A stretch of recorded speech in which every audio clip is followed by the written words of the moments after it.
Hi friends, இன்றைக்கி ஒரு chicken gravy பண்ணலாம் வாங்க.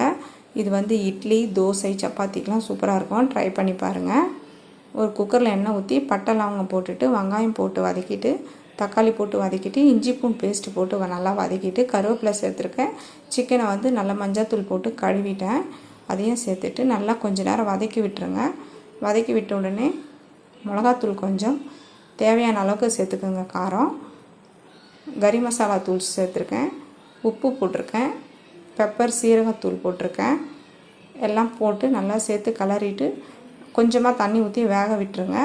இதுக்கு அரைச்சி ஊற்றுறதுக்கு தேங்காய், பச்சை மிளகா, கொத்தமல்லி, கெசகசா போட்டு அரைச்சி ஊற்றி குழம்பு நல்லா ஒரு கொதி வந்தோடனே ஆஃப் பண்ணிவிடுங்க.